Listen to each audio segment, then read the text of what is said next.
peristiwa yang sangat dan amat mulia kelahiran Rasulullah itu. Peristiwa yang ditunggu-tunggu oleh alam semesta. Karena dengan kelahiran Rasulullah maka terwujudlah kenabian secara zahir dan batin. Lah, bukannya emang dulu-dulu nggak ada nabi? Ada nabi, dari Nabi Adam sampai Nabi Isa. Namun semua itu hanya sebagai perwakilan dari Nabi Muhammad SAW. Bagindalah sosok wakil yang aslinya. Oleh karena itu baginda bersabda dalam hadisnya, ulama ummati ka anbiya bani Israel. Ulama umatku itu statusnya persis seperti nabi-nabi yang terdahulu. Apa persamaannya? Mereka semua adalah penggantiku. Dari Nabi Adam alaihissalam sampai Nabi Isa, statusnya adalah pengganti Nabi Muhammad SAW. Karena Allah Ta'ala menyatakan dalam Al-Quran, Allah Ta'ala telah mengambil perjanjian dari semua nabi-nabi yang terdahulu bahwasanya seandainya diutus Nabi Muhammad di masa mereka, maka wajib atas mereka mengikutinya dan menjadi umatnya dan patut kepadanya. Allah Ta'ala memberikan kesaksian itu dan Allah pun yang menjadi saksi. Nah itu ikhwan, masa-masa yang mulia itu dimulai dengan kelahiran Rasulullah SAW. Maka timbullah sosok Nabi yang asli, yang semua para anbiya hanya sekedar wakil dari baginda SAW. Baginda bersabda dalam hadisnya, kuntu nabiyan wa adamu lamunjadilun fi tinatih. Aku sudah menjadi nabi sedangkan Adam masih dalam segumpal tanah, kata Rasulullah SAW. Itulah jadi kenabian baginda sallallahu alaihi wasallam adalah awal, huwal awwal wal akhir. Baginda adalah awal tercipta, awal terlantik, tapi akhir yang muncul, akhir yang terlahirkan, tapi awal sebelum segalanya tercipta baginda sallallahu alaihi wasallam dan terlantik menjadi nabi. Begitu ikhwan. Nah makanya seindah-indahnya masa yang pernah dilalui oleh dunia bumi itu adalah masa ketika baginda Nabi Muhammad SAW berada di atasnya, masa umurnya Rasulullah. Bahkan Allah Ta'ala menjadikan masa itu bahan sumpahannya. Allah Ta'ala bersumpah dengan waktu yang mulia, juga Allah Ta'ala bersumpah dengan umurnya Nabi Muhammad dalam firman-Nya, la'amruka innahum lafi sakratihim ya'mahun. La'amruka, demi umurmu, kata Allah Ta'ala. Yang namanya umur itu dimulai dengan kelahiran. Saat-saat kelahiran Rasulullah terpancarlah cahaya yang sangat terang benderang. Walaupun waktu kelahiran itu di malam hari, di akhir malam, tapi saat kelahiran Rasulullah menjadi terang benderang saat itu, seakan-akan sudah pagi. Wa sa'atul wada' sara al-lail mithla as-sabah, dikatakan. Dan timbullah keberkahan yang luar biasa. Baginda sallallahu alaihi wasallam membawa keberkahan, ikhwan. Apa sih keberkahan? Keberkahan adalah tambah kebaikan. Berkah adalah makhluk Allah yang bila mana menghampiri sesuatu maka akan jadi banyak. Itu namanya berkah. Ada harta yang nggak berkah, cepat habis, nggak tahu gimana ceritanya, ngilang, habis. Tapi ada yang berkah, walaupun dikit tapi masya Allah berkah, seakan-akan banyak, mencukupi, bahkan lebih. Itulah yang berkah. Nabi SAW ketika lahir, semua yang berinteraksi dengan Rasulullah mendapatkan keberkahan, mendapatkan kemuliaan. Bahkan orang kafir pun sendiri mereka dapat keberkahan dari kelahiran Nabi Muhammad SAW. Makanya kita membaca riwayat yang dicantumkan oleh Imam Bukhari dalam sahihnya, walaupun dengan hadis mu'allaq dan juga hadis mursal. Karena itu diriwayatkan oleh Sayyidina Urwah bin Zubair, seorang tabi'i, yang menceritakan bahwasanya apa? Tatkala dilahirkan Rasulullah, maka ada budak perempuan pamannya yang bernama Suwaibah. Suwaibah al-Aslamiyah itu statusnya budaknya siapa? Budaknya Abi Lahab. Abi Lahab adalah paman Rasulullah yang tidak Islam, yang kafir, dan dia mati dalam keadaan kafir yang azabnya Allah Ta'ala cantumkan di surat Al-Lahab, tabbat yada abi lahabi wa tab. Memang luar biasa. Azabnya sudah di dunia, belum lagi di akhirat lebih parah lagi. Ini pamannya Rasulullah, kakak daripada ayahnya.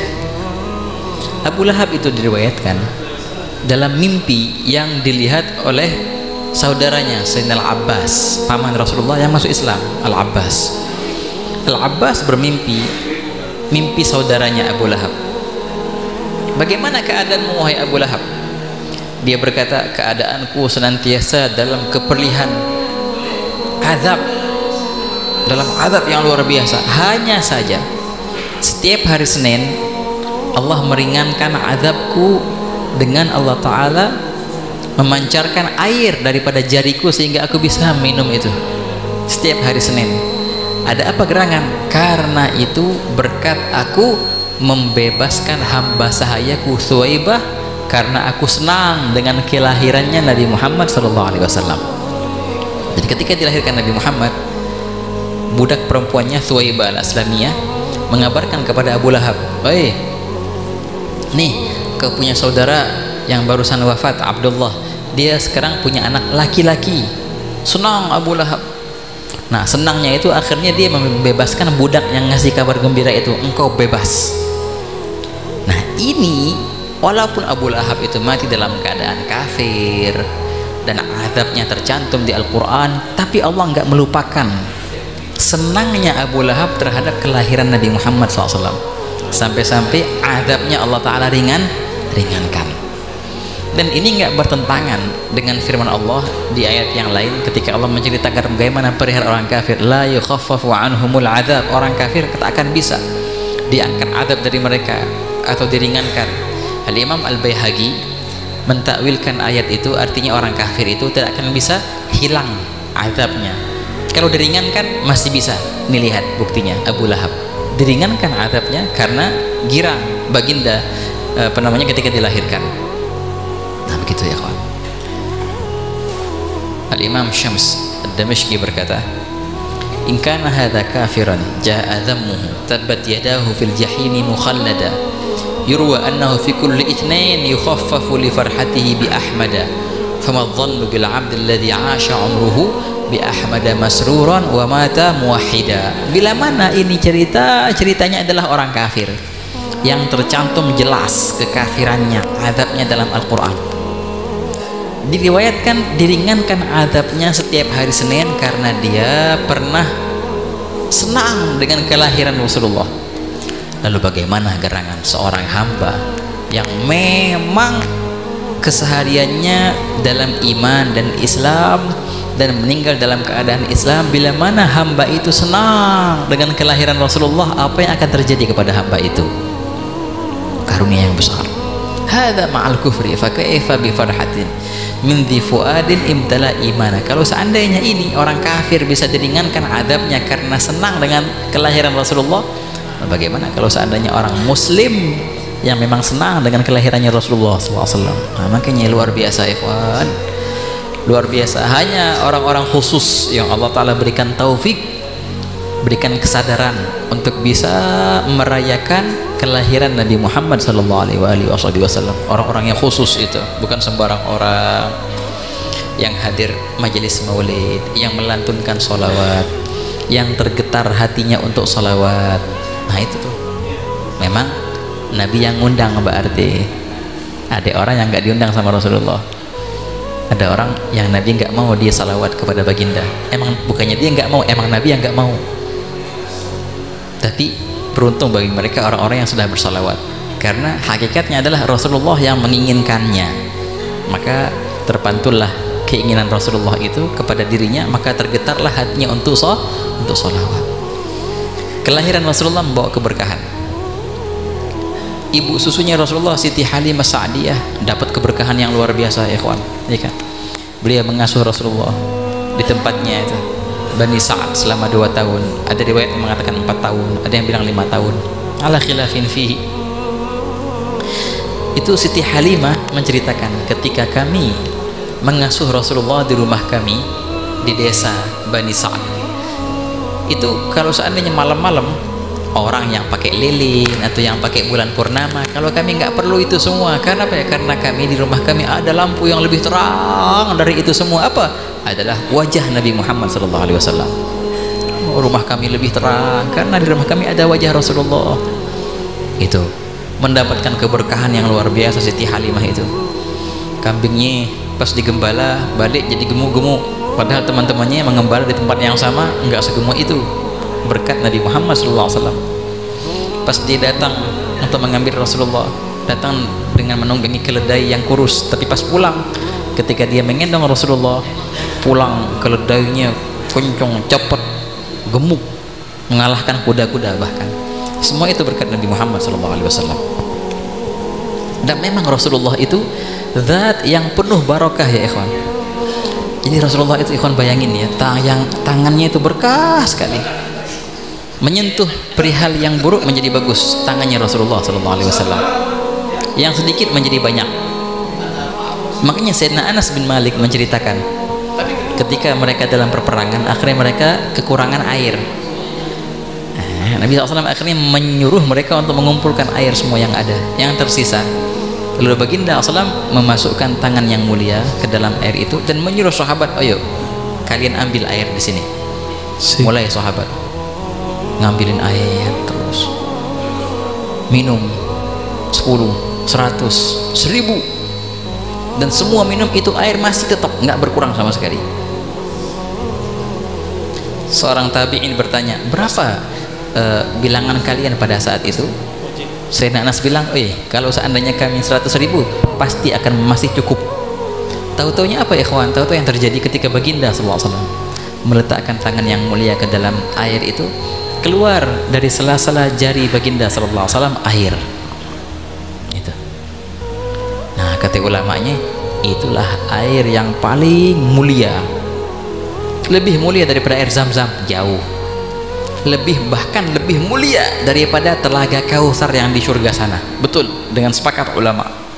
Makanya mereka berkata, wa afdalu miyahin ma'un qad naba' min baini asabi'in nabiyil muttaba'. Sebaik-baik air yang pernah ada adalah air yang pernah keluar dari sela-sela jari Rasulullah SAW. Semua akhirnya minum dan puas karena berkah tangan Nabi Muhammad SAW. Dalam cerita yang lain, ketika baginda hijrah dari Mekah ke Madinah bersama siapa? Sayyidina Abu Bakar Siddiq, ya kan? Dan juga Abdullah bin Uraigid, pemandu jalan. Ketika baginda mau hampir sampai Madinah, kehabisan bekal, habis makanan, habis minuman. Akhirnya Nabi SAW menyuruh Sayyidina Abu Bakar Siddiq, coba kita cari adakah rumah dekat sini. Maka mereka mendapatkan ada rumah gubuk kecil. Ayo kita ziarah ke sana, kali aja ada makanan. Apa yang terjadi ya ikhwan? Ketika Rasulullah dan Sayyidina Abu Bakar Siddiq bersama pemandu jalan itu Abdullah bin Uraigid sampai ke rumah itu, tahu-tahu mereka mendapatkan ibu-ibu namanya Ummu Ma'bad.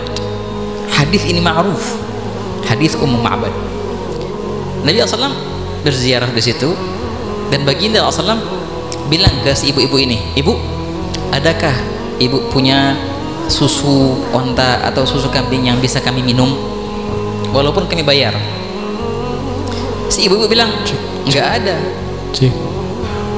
nggak ada yang kami punya. Akhirnya apa? Nah ini ceritanya nanti Ummu Ma'bad ini diantara syama'ilnya Rasulullah yang tersampai kepada kita itu banyak yang disifatkan oleh Ummu Ma'bad ini. Ketika dia melihat sosok Rasulullah SAW yang mulia, bagaimana wajahnya, bagaimana postur tubuhnya, itu banyak diceritakan oleh Ummu Ma'bad ini, ibu-ibu ini. Yang akhirnya apa ikhwan? Akhirnya dalam cerita itu Nabi SAW, akhirnya Nabi SAW meminta Ummu Ma'bad ini, oke, kalau nggak ada susu, ada nggak kambing? Kata Ummu Ma'bad, yang ada. Nah, kata Ummu Ma'bad, yang ada kambing, tapi nggak ada susu. Bukannya kambing yang barusan melahirkan, enggak, kambing yang masih perawan, betina tapi belum melahirkan atau lagi nyusuin belum. Kata Nabi SAW, mana kambingnya? Dibawakanlah kambing itu yang kecil, kambing betina. Dan Nabi SAW minta wadah. Mana wadah katanya? Mulailah baginda SAW mendoakan si kambing itu, dan mulai baginda sallallahu alaihi wasallam memeras susu kambing itu. Tahu-tahu keluar susu yang segar dari kambing itu. Ummu Ma'bad bingung, ini beneran, ini kambing nggak hamil, apalagi ngelahirin, kok bisa disusu, keluar susu banyak. Nabi SAW akhirnya nyuruh Sayyidina Abu Bakar Siddiq untuk minum, kemudian Abdullah bin Uraiqid untuk minum, dan baginda juga minum akhirnya. Dan baginda menyisahkan sedikit dari susu itu kepada tuan rumah. Nah, ini untukmu. Takjub Ummu Ma'bad ini, dia melihat sendiri depan matanya. Baginda berterima kasih kepada Ummu Ma'bad itu, dan baginda melanjutkan perjalanan sampai ke Madinah. Nah, berapa saat kemudian suaminya Ummu Ma'bad datang, dia kasih susu sama dia. Bingung suaminya, bu, dapat dari mana susu? Dalam riwayat, lagat marrabina rajulun mubarak, katanya, sungguh telah datang ke rumah kita tadi ada seseorang yang penuh dengan keberkahan. Kok bisa ini nih dari susu dari kambing yang enggak hamil, apalagi ngelahirin sama sekali enggak, kok bisa? Itu laki-laki yang penuh berkah, kambing masih perawan. Ya, berkat tangannya Nabi Muhammad sallallahu alaihi wasallam. Dalam perihal yang lain, Sayyidina Jabir bin Abdullah Al-Ansari, ya kan, Sayyidina Jabir ini seorang sahabat yang waktu itu Nabi SAW lagi membuat parit penghalang biar musuh nggak masuk ke Madinah dalam peristiwa perang Khandaq, ya kan, atas usulannya Sayyidina Salman Al-Farisi. Maka tiap-tiap sahabat dapat jatah nyangkul sekian kali sekian meter, kedalaman sekian kali sekian. Nabi pun nyangkul, dan mereka 3 hari 3 malam nyangkul, ya ikhwan, karena waktu itu sangat mepet. Apa yang terjadi itu, banyak sahabat yang lapar, dan Nabi pun lapar, lama nggak makan. Akhirnya mereka mengganjal perut mereka itu dengan batu biar nggak begitu kerasa laparnya. Jadi kalau orang lapar nih lagi puasa pakai gesper yang kencang, insya Allah nggak lapar. Gitu, dan terus gitu makin dikepesin perutnya, insya Allah nggak kerasa laparnya. Apa yang terjadi, sahabat mereka mengganjal pinggang mereka dengan batu satu gitu. Ketika mereka melihat Nabi SAW yang lagi nyangkul juga, akhirnya terbuka sedikit dari baju baginda yang terlihat kalau mereka para sahabat mengganjal dengan satu batu, Rasulullah sudah 3 batu, lebih lapar dari mereka. Tapi Nabi diem gitu, segar, pura-pura segar. Nah, ketika itu Sayyidina Jabir bin Abdullah Al-Ansari yang pas waktu itu rumahnya emang dekat situ, pulang ke rumahnya sebentar, nggak tega lihat Nabi SAW lapar kayak gitu. Sayyidina Jabir balik ke rumahnya, dia bilang ke istrinya, ibu, kita ada makanan nggak? Yang ada kambing kecil tuh sama gandum sedikit. Ya sudah, aku sembelih kambingnya, ibu masak ya. Bisa buat berapa orang? Ya paling 3 orang cukup. Ya sudah, aku panggil Rasulullah dengan 2 sahabat. Datanglah Sayyidina Jabir bin Abdullah Al-Ansari ke Rasulullah SAW. Ya Rasulullah, di rumah ada sedikit makanan, silahkan baginda dengan 2 sahabat baginda, siapa yang terserah. Ketika mendengar itu, Rasulullah SAW langsung berteriak di hadapan semua sahabat, woi kalian semua dijamu makan oleh Jabir ini, silahkan semua masuk, ayo bareng-bareng kita makan. Sayyidina Jabir bingung, mungkin Rasulullah salah dengar kali ya.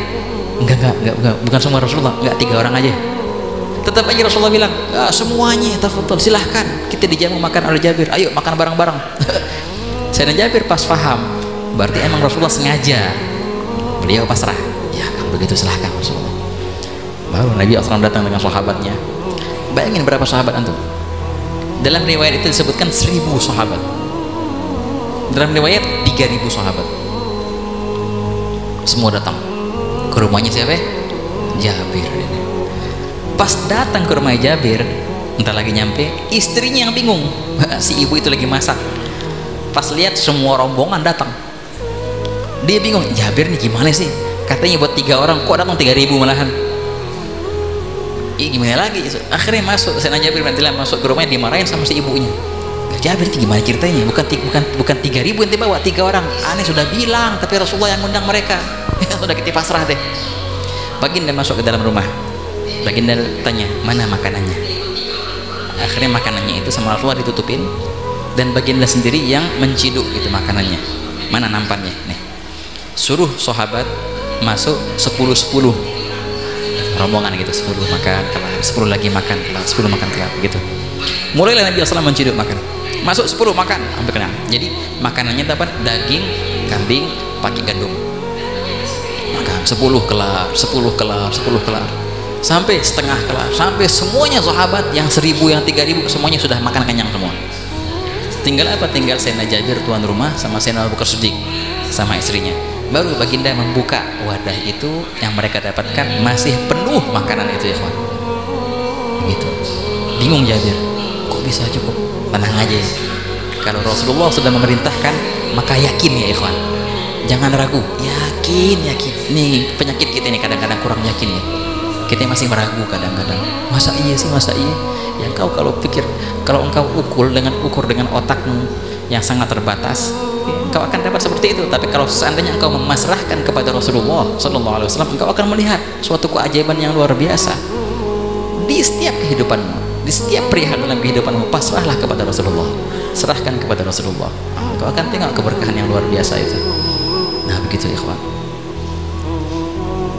Jadi 1000 orang makan dari makanan yang sedikit.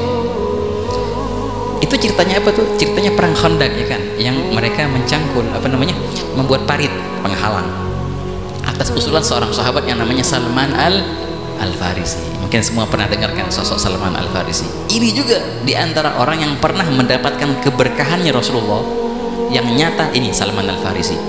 Salman Al-Farisi orang Persia, gotong orangnya, dan dia itu sebenarnya anaknya ketua Majus, agama Majusi. mereka Majusi itu yang menyembah api ya kan.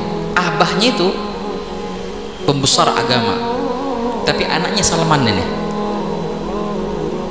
itu Salman itu anak sematawayang lagi, anak satu-satunya dari abahnya, akan menjadi pengganti dari abahnya. Tapi apa yang terjadi? Subhanallah, Salman Al-Farisi akhirnya ngaji sama seorang guru, ditunjuk sama abahnya. Tapi sebelum nyampe ke tempat gurunya itu, dia sedikit mampir ke tempat guru lain yang pas waktu itu adalah orang Kristen, pastur, tapi yang masih berpegang dengan Alkitab, yang masih berpegang dengan kitab Injil yang benar.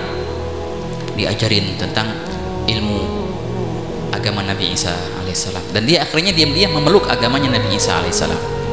Nah, guru yang Kristen itu, gurunya yang Nasrani itu mewasiatkan, nih aku mungkin sebentar lagi akan wafat, udah akhir hayatnya, masih ada satu orang lagi yang sepertiku, pastur, yang masih berpegang teguh dengan agama yang benar, dengan kitab yang benar yang belum dirubah, Injil itu, di daerah sana. Kalau aku mati, ditulisin surat sama dia, ini suratku untuknya, engkau belajar di sana. Akhirnya apa?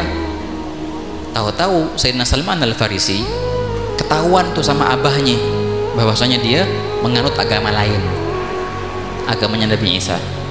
Abahnya marah-marah. Akhirnya Salman Al-Farisi itu diikat ya, nggak boleh keluar rumah. Tapi dengan panjang ceritanya, dengan muslihatnya segala macam, dia akhirnya kabur dari rumah itu menuju ke tempat pastur yang kedua yang masih hidup. Akhirnya belajar di sana ilmu Ahlul Kitab. Nah, ketika itu yang kedua gurunya ini juga di akhir hayatnya, kata, aku akan mati sebentar lagi.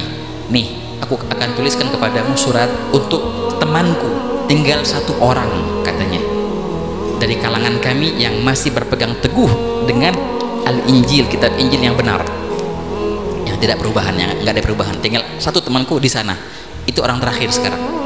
Nih, ente bawa surat ini, ente ke sono belajar sama dia. Sudah Salman Al-Farisi akhirnya ke sono belajar sama orang yang terakhir itu. Itu orang sudah tua. Akhirnya apa? Nah, orang itu akhirnya bilang, wahai Salman, ini adalah saat-saatnya Nabi akhir zaman akan tiba. Dan sungguh nggak ada lagi orang yang seperti aku sekarang. Teman-temanku sudah wafat semua. Kalau engkau dipanjangkan umurmu, maka pergilah engkau temui Nabi akhir zaman itu dan engkau ikutinya. Wah, itu adalah Nabi akhir zaman yang tercantum dalam kitab kita. Di Injil banyak ya, bukan satu ayat, beberapa ayat yang menceritakan tentang Nabi Muhammad SAW.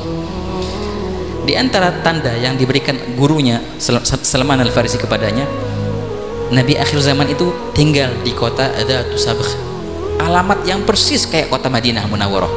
Di depannya ada 2 pohon pintu gerbangnya ada 2 pohon korma, yang tanda itu ada tanah yang tandus. Kalau seandainya musim panas dia panas, musim dingin dia dingin banget. perihal persis sifatnya Madinah. Dan disebutkan tanda-tanda Nabi Muhammad SAW. Dia orangnya makan hadiah, tapi dia nggak makan sedekah. Dan di belakang pundaknya ada khatamun nubuwah, ada cap kenabian, baina katifai alamah gitu. Tandanya begini-begini. Kau temui dia. Nggak lama kemudian wafat guru terakhirnya itu. Mulai Sayyidina Salman Al-Farisi berpetualang mencari tempat ini di mana. Dan dia tahu tempatnya itu di Arab. Kan dia kan di Persia, ya Iran. Mulai apa yang terjadi? Dia melihat kafilah. Kafilah orang Arab. Nah, mumpung nih, aneh mau numpang. Salman Al-Farisi itu orang kaya ya ikhwan. Kaya luar biasa. Abahnya pembesar orang Majus soalnya, orang Majusi. Akhirnya apa? Dia numpang sama kafilah orang Arab yang mau ke Teluk Arab waktu itu. Katanya, nih, aneh punya beberapa harta, aneh kasih kalian dengan syarat kalian bawa aku ke Teluk Arab sana. Oh, silahkan. Akhirnya masuk Sayyidina Salman Al-Farisi ke kafilah mereka. Tapi problem ya kawan, akhirnya orang-orang itu membohongi Sayyidina Salman Al-Farisi. Akhirnya apa? Sayyidina Salman Al-Farisi dijual, malahan dijadikan budak. Sudah dirampas hartanya, dijadikan budak lagi sama tuh orang. Tapi subhanallah, ada hikmahnya. Maka Sayyidina Al-Farisi diikat tangannya, dijadikan budak, dijual. Tapi akhirnya yang membeli Salman Al-Farisi itu seorang dari kota Madinah Munawwarah. Dibawalah Salman Al-Farisi sebagai budak statusnya sekarang. Yang dia cari-cari kotanya di mana, tahu-tahu subhanallah karena dia jadi budak, majikannya orang Madinah masuk ke Madinah. Pas dia masuk ke Madinah, pas persis seperti apa yang dia baca dalam kitab Injil. Oh, ini nih art dzatu sadq, 2 korma di pintu gerbangnya, dan mulailah dia masuk. Dan dia cari-cari kapan datangnya Rasulullah SAW. Mulai dapat kabar kedatangan orang yang mengaku sebagai nabi. Nah, ini dia katanya. Majikannya nggak Islam, orang Yahudi majikannya itu. Mulai Sayyidina Salman Al-Farisi hidup di kota Madinah. Sedikit demi sedikit dia mencari waktu untuk bisa berjumpa dengan Nabi Muhammad SAW. Akhirnya dia pengen nguji, benarkah ini Nabi akhir zaman? Sedikit demi sedikit dia ngumpulin harta, dia beli makanan. Diam-diam dia datang ke Rasulullah SAW. Ini Nabi bilang, ini apa? Ini sedekah. Dia lihat gimana reaksi Rasulullah SAW. Baginda SAW menerimanya, kemudian menyuruh sahabat-sahabatnya untuk makan, tapi baginda nggak makan. Nah, Rasulullah nggak makan sedekah. Nah, berarti benar nih, satu tanda benar, berarti nggak makan sedekah. Besoknya dia beri makanan lagi. Dia datang ke Nabi SAW. Ini, baginda bilang, ini apa? Ini hadiah. Oh, makasih banyak. Akhirnya Nabi SAW manggil sahabat-sahabatnya dan Nabi juga makan bersama mereka. Nah, tanda kedua sekarang, berarti benar, nggak makan sedekah tapi makan hadiah. Tinggal satu. Apa satu? Tanda kenabian di pundak baginda SAW. Ketika Nabi SAW lagi nganter jenazah, Salman Al-Farisi diam-diam dari belakang, pengen ngintip mana gitu. Tanda kenabian itu, jadi di belakang pundak Nabi SAW ada semacam kayak tai lalat ya kalau bahasa kita, lumayan gede gitu, segede telur puyuh. Tapi bukan full tai lalat, enggak. Kulit tapi agak kehitam-hitaman dikit. Ada bulu halus di situ. Banyak riwayat yang menjelaskan tentang sifatnya khatamun nubuwah, dan dalam kitab Syama'il ada bab yang khusus tentang perihal khatamun nubuwah, bagaimana sifatnya. Salman Al-Farisi diam-diam dari belakang pengen ngintip. Nabi SAW merasa ini kayaknya orang mau lihat ini. Langsung dengan sengaja Nabi SAW berhenti dan membukakan belakang bajunya. Dengan jelas terlihat. Ketika itu Sayyidina Salman tercengang. Bener berarti. Nabi tahu ini berarti ini orang memang dari kemarin muji. Seketika itu juga Sayyidina Salman Al-Farisi nangis dan langsung bersyahadat. Asyhadu an la ilaha illallah wa anna Muhammadar Rasulullah. Bersyahadat. Nabi SAW merangkulnya karena statusnya nih orang kesian, terzalimi, dijadikan budak hamba sahaya. Nabi SAW bilang, dipanggil Salman ke rumah gitu sama sahabat yang lain, Salman, coba engkau tawarkan mukatabah. Kalau bahasa Arabnya itu mukatabah itu perjanjian dengan majikan. Kalau seandainya dia bisa mendatangkan sesuatu harta, maka akan dibebaskan ya, mukatabah dalam bahasa Arabnya itu. Salman Al-Farisi akhirnya mengambil usulan ini dan dia datang ke majikannya, mau nego, pengen merdeka. Tapi majikannya ini juga orang zalim juga. Dia bilang gini, aku siap memerdekakanmu dengan syarat kau kasih aku berapa? 300 dinar. Itu uang yang sangat besar ya ikhwan. Dan engkau harus panen pohon korma dalam setahun. Berapa? 300 pohon korma engkau harus panen, dan semua itu untukku. Ini mustahil kalau diukur pakai akal, nggak mungkin. Kalau engkau bisa memenuhi itu, engkau aku bebaskan. Sayyidina Salman Al-Farisi dengan penuh patah hati datang ke Rasulullah. Ya Rasulullah, majikanku bilang kayak gini. Tapi lihat nih, garis bawahin, dia pasrah ke Rasulullah SAW. Maka jangan takut, baginda yang akan memberikan solusi ya ikhwan. Inilah ketika orang pasrah kepada Rasulullah, tenang aja. Luz bin nabi fi kulli naibatin fa'aqduha bi rasulillahi mahlulu. Berwasilahlah engkau kepada Rasulullah. Serumit-rumitnya, seruwet-ruwetnya benang yang kusut bisa balik halus, terapi kembali berkat Nabi Muhammad SAW. Serumit-rumitnya problem yang engkau hadapi, jangan lupa untuk bertawasul dengan Nabi Muhammad SAW. Apa aja bisa ya ikhwan. La ilaha illallah, berdoa kepada Allah, bertawasul kepada Nabi Muhammad SAW. Itulah, ini sekarang kita banyak ini ikhwan, kita lupa sama Allah, lupa sama Rasulullah, dapat masalah terus akhirnya. Coba kalau saat yang dapat masalah, ingat kepada Allah, merujuk kepada Allah, bertawasul dengan Nabi Muhammad SAW, akan hilang semua itu semua. Dalam cerita ini Sayyidina Salman Al-Farisi sudah putus asa. Ini nggak mungkin terjadi. Gimana ceritanya 300 pohon korma setahun? Mustahil itu. Juga fulus, harta yang banyak, 300 dinar. Tapi ketika beliau mengutarakan ke Rasulullah, baginda kasih solusi, tenang, untuk duit itu kita patungan. Nabi SAW akhirnya membuat sayembara, ayo kita patungan untuk membebaskan Salman Al-Farisi. Masya Allah, sahabat pada nyumbang. Tersisa hampir setengah, akhirnya Nabi sendiri yang menutupin. Sempurnalah duitnya itu. Oke, sekarang problem kedua yang lebih susah, pohon korma. Gimana caranya panen 300 pohon korma setahun? Itu mustahil. Apa yang terjadi ikhwan? Nabi Muhammad SAW menyuruh sahabat untuk apa? Ambil pohon korma yang kecil-kecil, berikan kepadaku, kata Nabi SAW. Akhirnya baginda sendiri yang mencangkul dan menanam pohon korma dengan tangannya sendiri, sebanyak 300-nya dengan tangan Nabi SAW semuanya itu, demi membebaskan siapa? Salman Al-Farisi. Semuanya Nabi. Sampai di akhir cerita Nabi kecapean. Sayyidina Umar nggak tega lihat Rasulullah kecapean, akhirnya dia bantuin untuk nanam juga. Sayyidina Umar satu, tapi yang ditanam oleh Sayyidina Umar bin Khattab, satu pohon korma yang ditanam. Yang lainnya semua 299 Nabi yang nanam semua. Apa yang terjadi?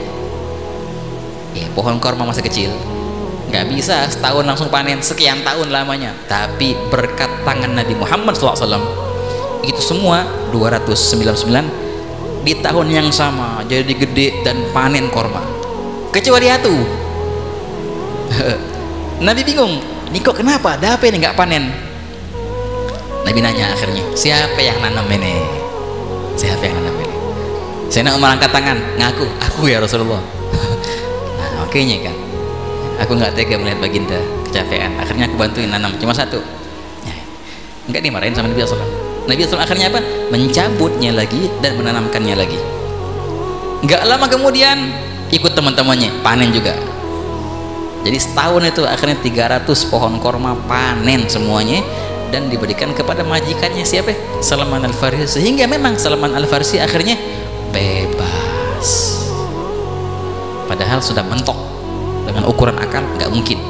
Tapi ketika dia menyerahkan kepada Nabi Muhammad SAW, nggak ada yang nggak mungkin bagi Rasulullah. Karena baginda adalah makhluk yang paling mulia di sisi Allah. Kalau baginda mau apa, pasti Allah Ta'ala akan mengabulkan, dan semua takdir di tangan Allah Subhanahu Wa Ta'ala. Nah begitulah ya ikhwan.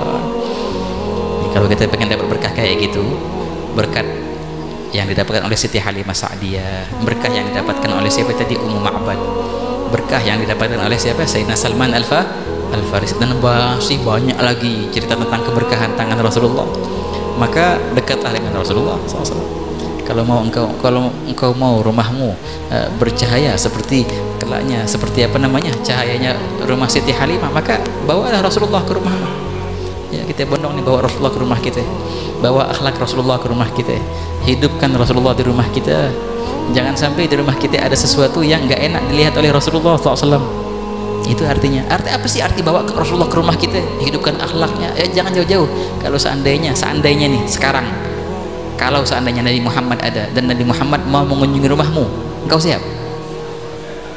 Apa? Entar dulu. Ada yang suatu mau hilangin dulu. Ada gambar yang aneh harus tutupin dulu. Ada ini yang nggak enak dilihat. Nah itu dia tuh. Persiapkanlah rumahmu untuk dikunjungi oleh baginda kapanpun. Sudah mulai dekat dengan Nabi Muhammad SAW. Wah, lebih detail lagi, kalau seandainya Rasulullah